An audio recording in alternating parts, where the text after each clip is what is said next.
15. මේකද කියනවා 20 දී ක්‍රමාංකණයක සරල අවලම්බයක් තියෙනවලු. ඒක තප්පර දෙක අවර්ත කාලයකින් දෝලණය වෙනවලු. ඊට මේක පිටර දණ්ඩෙන් හදලා තියෙනවලු. රේඛීය ප්‍රසන්නතාව 1.9 වැඩි කරන දැනන 5ක් කියනවා. 30 දී දෝලණය වල තප්පරයක අවර්ත කාලය දිනකදී ඔරලෝසුවේ දෝලන අවර්ත කාලය ගන්නවා. එතකොට අපි T2 ආසන්න වශයෙන් බොහෝ දුරට සමානයි T1 වරයක් 1 ධන ඇල්ෆා T ට බෙදීම 2. මතකද අපි ගත්තා? දැන් අපි සුළු කරමු. T කියන්නේ තප්පර 2යි 1 ධන ඇල්ෆා කියන්නේ 1.9 වැඩි කිරීම 10/5යි. θ කියන්නේ 20 ක්‍රමාංකණය කළ තියෙන 30 දී වැඩ කරන්නේ නම් සෙල්සියස් අංශක 10 උෂ්ණත්ව නැග්මක් වෙනවා. බෙදීම 2. මේක සුළු කරාම උත්තරේ එනවා. බලමු කීයද කියලා.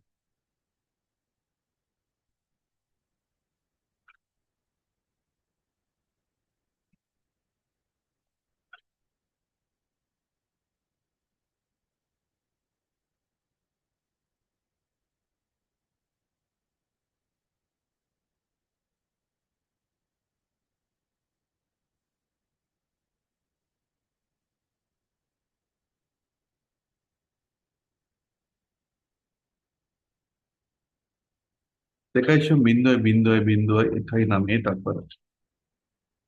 ඊට පස්සේ කියනවා මෙම උත්පත්ති තිබීදී එක් දිනකට ඔරලෝසුවෙන් හානි වන හෝ ඊට එකතු වන කාලාන්තරය කොපමණද? ඒතර එක දෝලනයකදී වෙන දෝෂය අපි ගත්තොත් ඩෙල්ටා T. ඒතර මෙන්න මේ යගේ තමයි දෙකෙන් අඩු කරලා ගන්නගේ 1.9 වැඩි කිරීම 10 4යි තත්පර. එක් දෝලනයකට දෝෂය.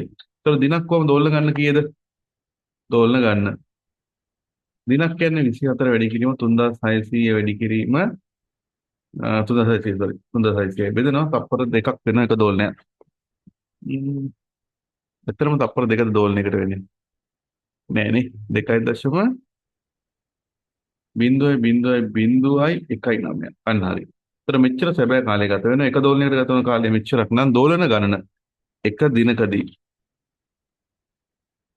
දෝලන ගණන ගත්තොත් 24 වැඩි කිරීම 3600 සැබෑ කාලයෙන් එක දෝලනයකට ගත වෙන සැබෑ කාලය බෙදෙනවා.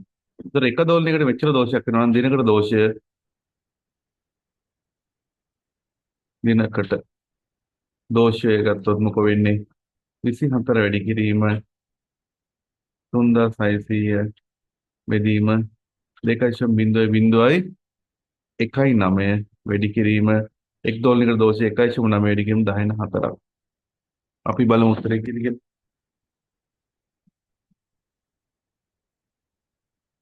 24 වැඩි කිරීම 3600 වැඩි කිරීම 1.9 10 එන උත්තරේ බෙදන්න ඕනි 2.0.0.1.9 8.2ක් තප්පර.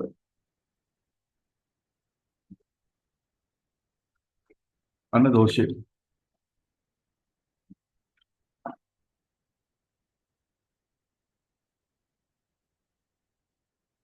ඒතර අපි උත්තරය හරියට බලමු 15.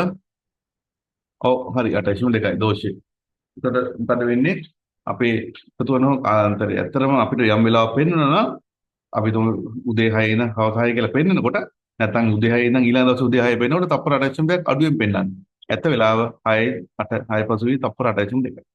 ඒ කියන්නේ වෙලාව සැබෑ වෙලාවට වඩා අඩුවෙන් පෙන්නන්නේ.